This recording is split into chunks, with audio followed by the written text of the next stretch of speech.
아놀드 토인비는 역사 연구에서 문명에 관해 이렇게 이야기합니다. 문명은 탄생했다가 성장하고 쇠락한 후 멸망한다. 무슨 말이냐면 아무리 영원할 것 같은 문명과 제국이라 할지라도 영원하지 못하다는 말입니다. 때가 되면 쇠락하여서 사라지게 된다는 거죠. 왜 그러냐면 유한한 사람이 일으켰기 때문입니다. 리차드 니버 또한 그리스도와 문화에서 이렇게 말을 합니다. 어떠한 문화도 영원하지 않다. 유한한 사람으로부터 나온 것이기 때문이다. 유한한 존재로부터 나온 것은 유한할 수밖에 없다는 말이죠. 이것을 바꿔 말하면 영원한 존재만이 영원한 일을 합니다. 사라지지 않고 없어지지 않고 쇠락하지 않는 일들은 오직 사라지지 않고 없어지지 않고 쇠락하지 않는 존재만이 할 수 있는 일들입니다. 오늘 말씀은 이것을 아주 명확하게 밝히고 있습니다. 하박국서 3장 6절 말씀 우리 함께 다시 한번 읽어보도록 하겠습니다. 시작. 그분께서 멈춰 땅을 측량하시며 그분께서 바라보니 나라들이 떱니다. 영원히 변치 않는 산들이 무너지고 오랜 세월을 거친 언덕들이 무너져 버립니다. 그분께서 하시는 일들만이 영원합니다. 여기서 하박국 선지자는 무너진다는 표현을 2번이나 반복해서 사용합니다. 영원히 변치 않을 것 같은 산들이 무너지고 오랜 세월을 거쳐서 사라질 것 같지 않던 언덕들이 무너져 버린다는 겁니다. 영원할 것 같은 백두산과 한라산과 태백산과 지리산과 같은 산들의 유한함, 영원할 것 같은 강원도의 한계령과 진부령과 미시령과 제주도의 올레길과 섭지코지의 바람의 언덕들의 유한함, 이런 산들과 언덕들의 유한함은 한반도에만 해당되는 것이 아니라 세계 유명 관광지들에도 해당되고 이스라엘에 있는 산들과 언덕들에도 해당되고 오늘날에만 해당되는 것이 아니라 수천 년 전에 하박국이 살던 남유다와 고대 근동 지역에도 해당된다는 것이죠.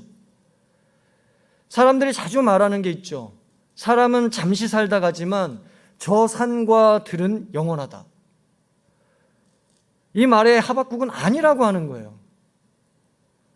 사람이 잠시 살다 가는 것과 같이 저 산과 들 또한 영원한 것 같지만 영원하지 않고 무너지지 않을 것 같지만 무너지게 되고 사라지지 않을 것 같지만 사라지게 될 것이라고 말하는 것입니다.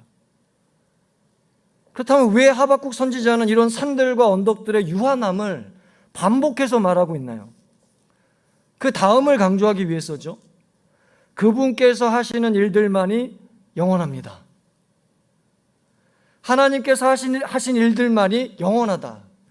바로 이 메시지를 드러내기 위해서 산들은 무너지고 언덕들도 무너진다고 말하고 있는 거죠. 모든 것들이 다 무너져도 무너지지 않는 한 분 계시니 그분이 바로 하나님이시고 따라서 영원하신 분이 하시는 일들은 영원하다는 점을 산들과 강들을 통해 언덕들을 통해 드러내는 것입니다.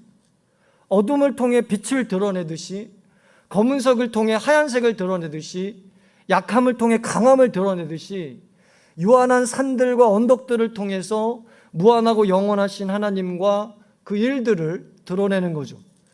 사랑하는 여러분, 하나님은 영원하신 분입니다. 그렇게 하나님이 하시는 일들은 영원합니다. 하나님이 하시는 일들은 잠깐 있다가 사라지지 않습니다. 하나님이 우리에게 예수님을 믿게 하셨다면 그 믿음은 잠깐 있다가 절대로 사라지지 않아요. 하나님이 우리에게 비전과 사명을 주셨다면 그 비전과 사명은 잠깐 있다가 사라지지 않습니다. 하나님이 우리에게 인도해 주시겠다고 약속하셨다면 그 약속 또한 잠깐 있다가 사라지지 않습니다. 사랑하는 여러분, 하나님은 잠깐 있다 사라지는 사람이 아닙니다. 하나님은 잠깐 떴다 지는 태양과 달도 아닙니다. 하나님은 잠깐 있다 사라지는 안개도 아닙니다. 하나님은 사라지지 않으시고 누구도 사라지게 할 수 없으며 어떤 폐허와 멸망 속에서도 함께 폐허가 되지 않으시고 함께 멸망하지 않으시는 영원하시고 영존하시고 살아계신 하나님이시고 따라서 그분만이 하실 수 있는 영원한 일을 반드시 해나가시는 분이십니다. 저 여러분이 이 하나님을 믿을 수 있기를 그리스도로 축복합니다. 하나님 같은 건 없어. 이런 상황에 무슨 놈의 하나님이 있어? 아니에요. 잘못 알고 있어요. 거짓에 속지 마세요. 하나님은 영원한 분이세요. 이 하나님을 믿을 수 있기를 바랍니다.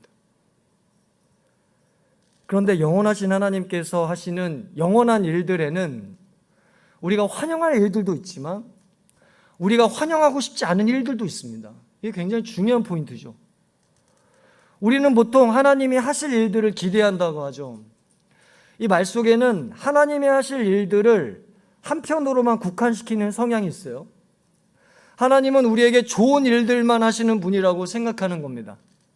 하나님이 하시는 일들은 우리에게 행복과 평안과 축복과 사랑과 번영과 성공과 승리만을 준다는 생각이죠.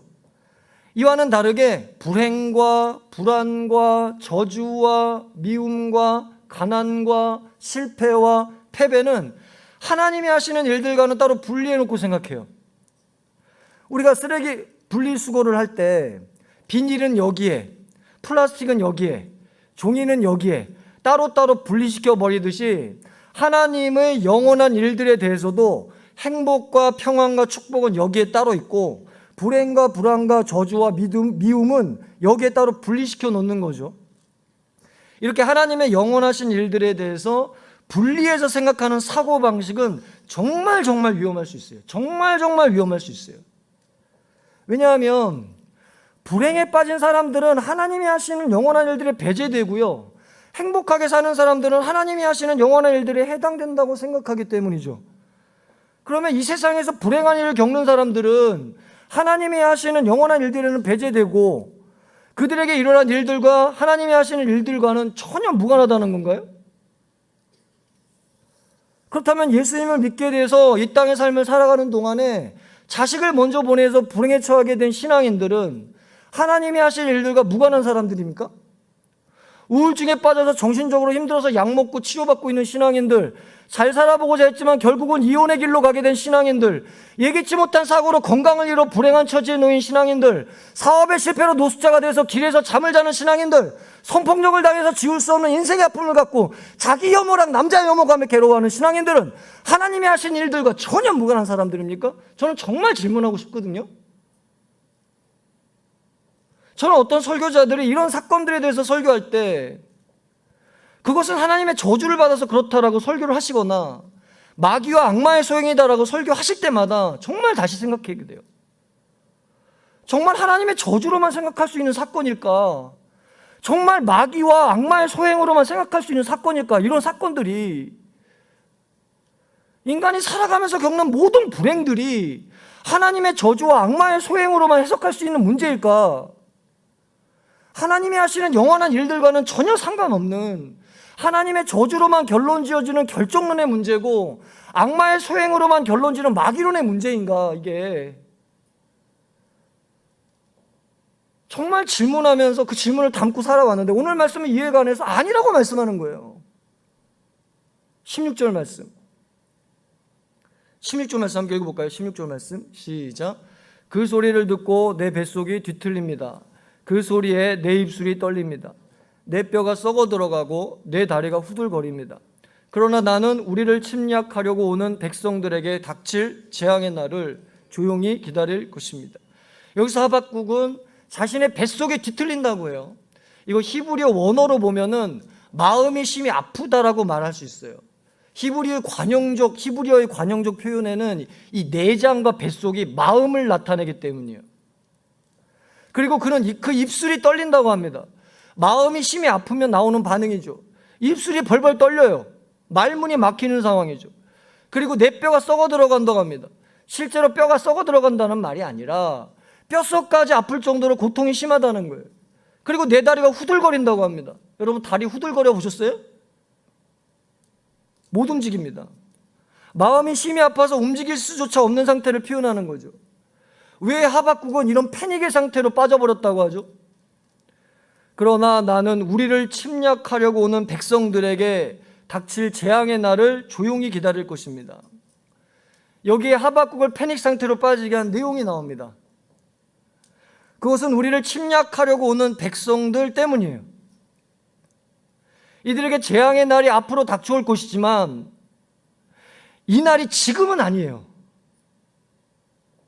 지금은 이들에게 재앙의 날이 닥쳐오는 게 아니라 오히려 이들이 우리에게 쳐들어와서 우리에게 재앙의 날이 임하고 있어요.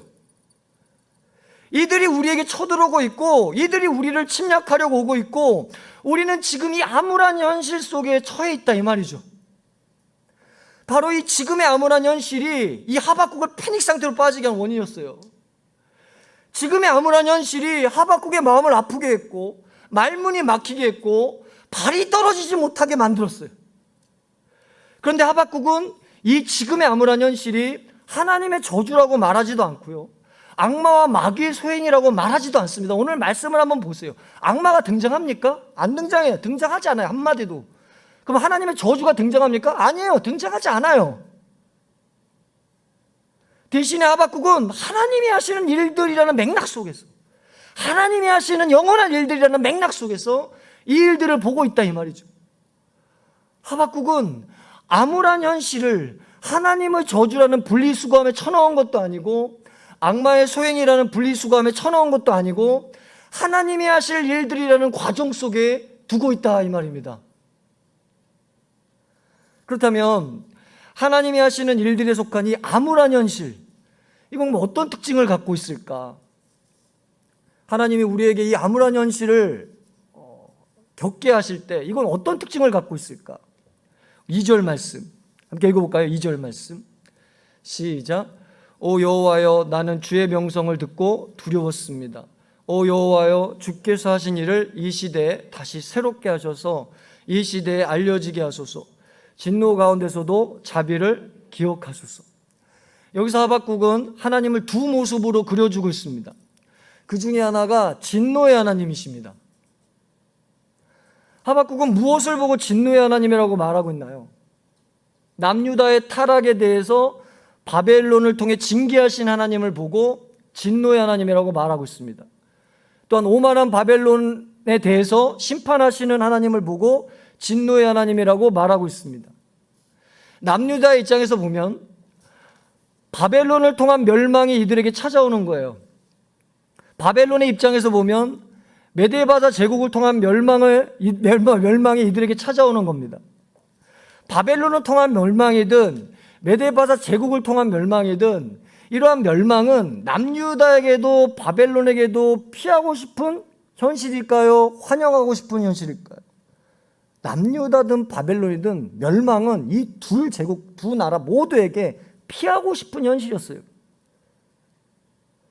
그러나 피하고 싶다고 해서 피해지는 게 아니었죠. 피하고 싶다면 피할 수 있는 길로 가야 되는데 그 길로 들어서지도 않았고 그 길로 들어서지도 못했기 때문에 하나님은 이 뼈아픈 현실이 이들에게 찾아오게 하셨습니다.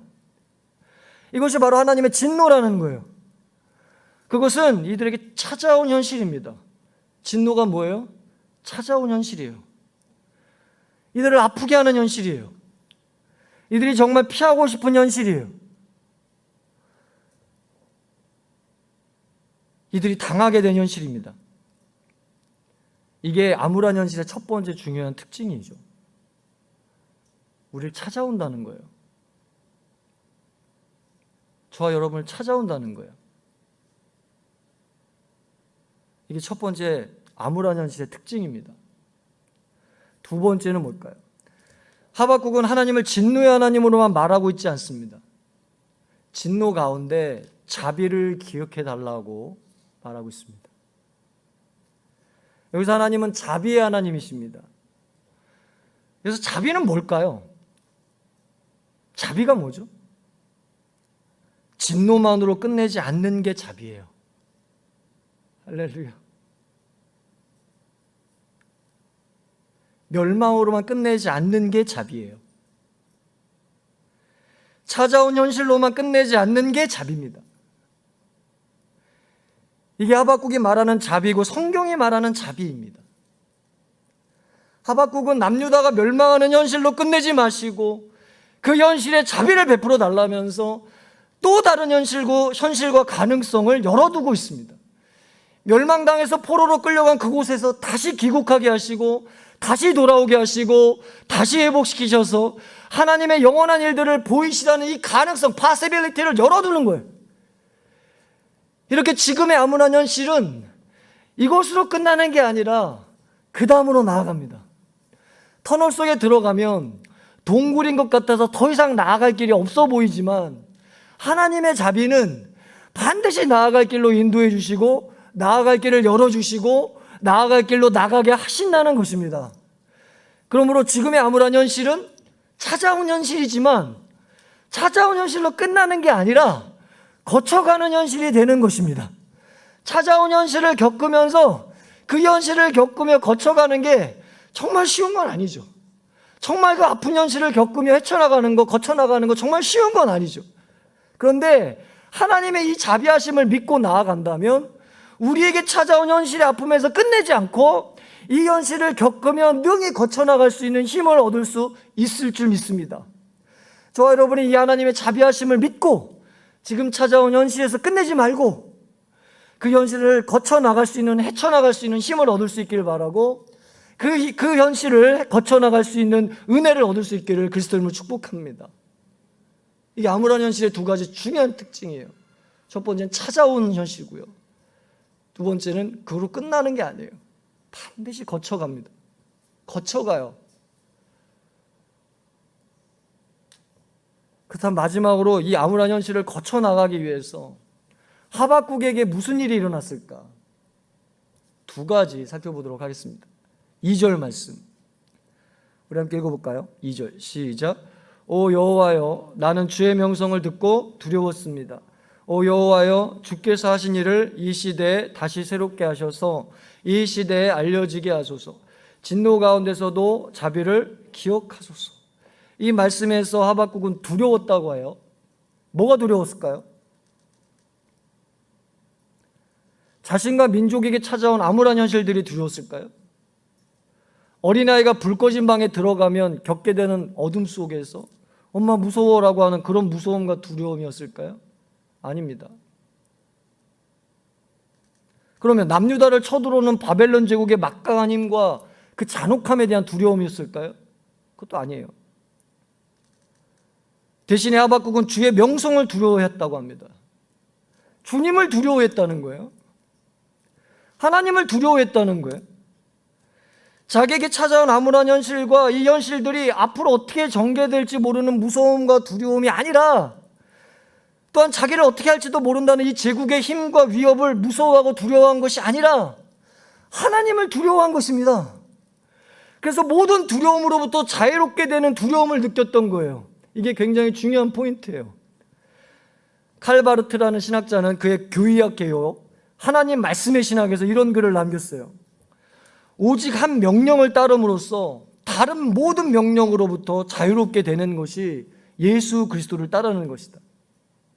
이것을 오늘 말씀에 적용해 보면 오직 한 분만을 두려워함으로써 모든 다른 두려움으로부터, 모든 다른 사람들의 두려움으로부터 자유롭게 되는 것, 자유롭게 되는 것, 이것이 하나님을 두려워하는 것이고 하나님을 믿는 것이다라고 할 수 있습니다. 할렐루야. 하나님을 두려워해서 모든 두려움으로부터 자유롭게 되기를 축복합니다. 이게 하나님을 두려워하는 힘이에요. 모든 두려움으로부터 자유롭게 돼요. 하나님 한 분만 두려워한다. 하박국의 하나님 믿음은 바로 이런 믿음이었어요. 그럼 이런 믿음이 어떻게 생길 수 있었을까요? 가만히 있으니까 생겼나요? 아닙니다. 나는 주의 명성을 뭐하고 두려웠다? 듣고 두려웠다고 합니다.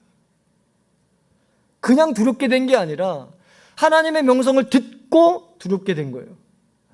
하나님의 명성과 이름과 뜻이 담긴 두 번의 대답과 말씀을 듣고 두렵게 된 것입니다. 그냥 이런 믿음이 생기는 게 아니라 들음으로 이런 믿음이 생긴다 이 말이죠. 우리는 여기서 분명한 한 가지 사건을 봅니다. 암울한 현실 속에서 하박국에게 일어난 사건은 다른 사건이 아니라 들음이라는 사건이었어요. 할렐루야. 하나님의 말씀을 듣게 된 사건이 하박국에게 일어났으며 이 들음으로 인해서 하박국은 암울한 현실을 찾아온 현실로 끝내지 않고 거쳐가는 현실로 만들었습니다. 저와 여러분에게도 이 사건이 있기를 그리스도 이름으로 축복합니다. 하나님의 말씀을 어떻게든 드리려고 하시고, 하나님의 말씀 듣는 일을 포기하고 싶어도 절대로 포기하지 말고, 말씀이 무슨 놈의 밥 먹여주냐와 같은 그런 생각이 들어도 그래, 그럴 수 있어요. 무슨 놈의 말씀에 밥 먹여주냐, 진리가 밥 먹여주냐, 그런 상황일 수 있어요.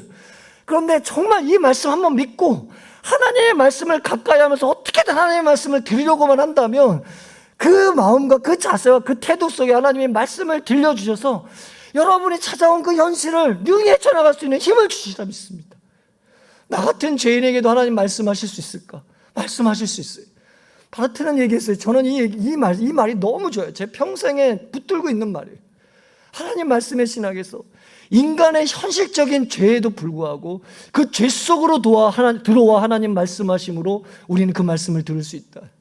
인간의 현실적인 죄가 아무리 처참하고 비참하다 할지라도 그 죄 속으로 들어가서 말씀하시는 하나님께서 그 말씀을 들려주시면 우리는 능히 그 말씀을 들을 수 있어요. 여러분, 이 말씀을 믿으시기를 바랍니다. 그러면 그 암울한 현실, 그 찾아온 현실을 이겨나가고 헤쳐나갈 힘을 우리가 얻을 수 있다 이 말이죠. 하박국에는 이 말씀 들음의 사건이 있었어요. 여러분에게도 이 말씀 들음의 사건이 있기를 그리스도로 축복합니다. 두 번째, 암울한 현실을 거쳐나가는데 하박국에는 무슨 일이 일어났는가? 1절 말씀, 우리 함께 읽어볼까요? 1절 말씀 함께 읽겠습니다. 시작. 이것은 시기온어 정식에 맞춘 예언자 하박국의 기도입니다. 이 말씀에서 하박국에게 무슨 일이 일어났는지 분명하게 또한 나오죠. 그건 뭐죠? 기도예요. 다른 누구의 기도가 아니라 하박국의 기도입니다. 암울한 현실에 처한 자가 암울한 현실 속에서 기도하는 거예요.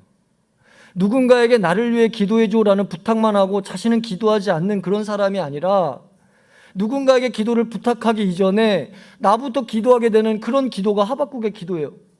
왜? 이 현실이 내가 처한 현실이고, 이 아픔이 내가 겪는 아픔이고, 이 눈물이 내가 흘리는 눈물이니까 그렇습니다. 이게 하박국의 기도예요. 여러분, 기도회를 인도하다 보면, 저도 기도회를 참 많이 인도하는데, 기도회를 인도하다 보면요, 남을 기도시키려고 하는 기도 인도자들이 꽤 있어요. 남을 기도시키려고 해요. 이런 기도는요, 울림이 없습니다. 남을 기도시키려고 소리소리 지르는 기도는 시끄럽기만 하지 마음에 가닿지가 않아서 울림이 없어요. 그런데 기도 인도하는 사람들이 가끔 이런 기도의 위선에 빠지는 경우가 있어요. 하박국은 이렇게 기도하지 않았습니다. 남에게 기도 부탁한 것도 아니고 남을 기도시키려고 한 것도 아니에요. 암울한 현실에 있는 자신이 기도했던 것입니다. 그런데 여러분, 이 기도의 특징을 보면요, 두 가지로 나타나요. 이게 참 놀라운데요. 2절 말씀 우리 한번 읽어볼까요? 다시 한번. 2절 시작. 오 여호와여, 나는 주의 명성을 듣고 두려웠습니다. 오 여호와여, 주께서 하신 일을 이 시대에 다시 새롭게 하셔서 이 시대에 알려지게 하소서. 진노 가운데서도 자비를 기억하소서. 여기서 하박국은 진노 가운데서도 자비를 기억해달라고 합니다. 진노 가운데서라는 말은 하나님의 심판이 남유다와 바벨론 가운데 임하리라는 이 하나님의 말씀을 거부한 게 아니에요. 진노 가운데서라는 말은 하나님의 심판이 남유다와 바벨론 가운데 있게 될 것이라는 이 하나님의 말씀과 뜻을 전적으로 수용한 겁니다. 즉 남유다와 바벨론에게 임하게 되는 이 암울한 현실을 그대로 수용하고 받아들이면서 기도하고 있다는 거죠. 이것이 하박국의 기도에 나오는 너무나 중요한 특징이에요. 그것은 암울한 현실을 그대로 받아들이며 기도한다는 거예요. 그대로 수용하며 기도를 시작한다는 거예요. 하나님, 제가 아파요. 하나님, 제가 힘듭니다. 하나님, 저 인간이 미워요. 하나님, 제가 잘못했습니다. 하나님, 제 인생 왜 이렇습니까? 하나님, 인간관계 잘해보려고 했는데 결국 이렇게 됐습니다. 하나님, 취업이 잘 안 돼요. 하나님, 모든 걸 그만두고 싶습니다. 하나님, 죽고 싶어요. 이렇게 암울한 현실을 회피하지 않고 있는 그대로 받아들이고 수용하면서 기도한 거예요. 하나님에게 암울한 현실을 좋게 말하고 하지 마십시다. 우리가 하나님에게는요, 절대로 립서비스가 통하는 게 아니에요. 그냥 하나님에게는요, 암울한 현실이라도 있는 그대로 말씀드리는 게 좋아요. 하나님이 그 마음을 왜 모르시겠어요? 하나님이 그 상황을 왜 모르시겠어요? 랜디 포시라는 사람이 라스트 레슨 마지막 강의에서 인생에서 중요한 3가지 단어가 있다는 거예요. 뭘 것 같으세요? 영어로 to be honest, 정직해지는 것. 인생에서 가장 중요한 3 단어다. 하나님께 기도할 때도 아주 중요한 단어예요. to be honest. 그대로 암울한 현실을 받아들이고 그 암울한 현실 속에서 있는 그대로 기도하는 거. 있는 그대로 기도하는 거. 저와 여러분이 이런 기도의 특징을 갖고 기도할 수 있기를 축복합니다. 그런데 이 수용이라는 특징만 있었던 게 아니에요. 하박국은 수용만 하진 않았습니다. 보시면 진노 가운데서도 자비를 기억하소서라며 자비를 기억해달라고 합니다. 자비를 기억해달라고. 그저 하나님 뜻대로 알아서 하세요. 그래요? 그러니까 심판하세요 그냥. 그리고 하지 않았어요. 그냥 이렇게만 끝난 게 아니에요. 이게 하나님의 뜻이지만 그러나 하나님 다시 기회를 주십시오. 다시 길을 열어주십시오. 새 일을 다시 해주십시오 라며 간구했다 이거. 간구했다. 하나님 자비를 베풀어 주십시오. 하나님 이렇게 망가진 집안이지만 다시 길을 열어주십시오. 하나님 이렇게 망가진 인생이지만 다시 일어날 힘을 주십시오. 다시 살아갈 힘을 주십시오. 이런 간구가 살아있었다 이 말이죠. 이런 간구가 살아있었다 이 말이죠. 제가 예전에 쪽방촌에서 사역했을 때 어떤 쪽방촌 마을에 구제봉사를 하러 간 적이 있었어요. 3개월 정도 정기적으로 지속해서 봉사를 하다 보니까 이런저런 주민들을 알게 됐습니다. 어느 날 이 주민들 중에 한 분이 정기적으로 찾아오는 저에게 다가와서 이렇게 물었습니다. 목사요? 그래서 제가 답했습니다. 네. 그래서 그분이 이렇게 다시 물었어요. 뭐 이런 데까지 와서 이런 일을 하셔? 자기 먹고 살기 바쁜 세상인데. 그래서 제가 대답했습니다. 여기 사시는 분들이 일어나도록 돕고 싶어서 왔습니다.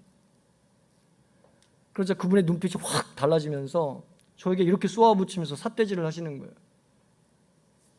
당신이나 일어나시오. 당신이나 일어나시오. 우리 이렇게 생각 말고 당신이나 일어나라. 우리는 죽기만을 기다리는 사람들이야. 누가 누구를 일으켜? 전 이 말을 듣고 하나를 느꼈어요. 정말 진짜 하나를 느꼈어요. 죽어 있구나. 뭐가 죽어 있나요? 간구가 죽어 있어요. 비록 살다가 여기까지 밀려 내려왔지만 저 목사가 우리 일어나도록 돕는다니까 저 목사 손이라도 잡고 일어나 보자. 저 목사가 하나님이 우리를 도와준다고 하니까 그 하나님 손이라도 붙잡고 일어나 보자. 저 목사가 하나님이 이전과는 다른 새 일을 행하신다고 하니까 그래 우리 인생에게도 새 일을 행할 수 있겠지. 그 손 잡고 한번 일어나 보자라는 이 간구가 죽어있다 이 말이에요. 이 간구가 죽어있다 이 말이에요. 하나님의 진노에 절망하면서 하나님의 자비는 생각조차 못하고 마는 상태. 이렇게 간구가 죽어버린 상태라는 거죠.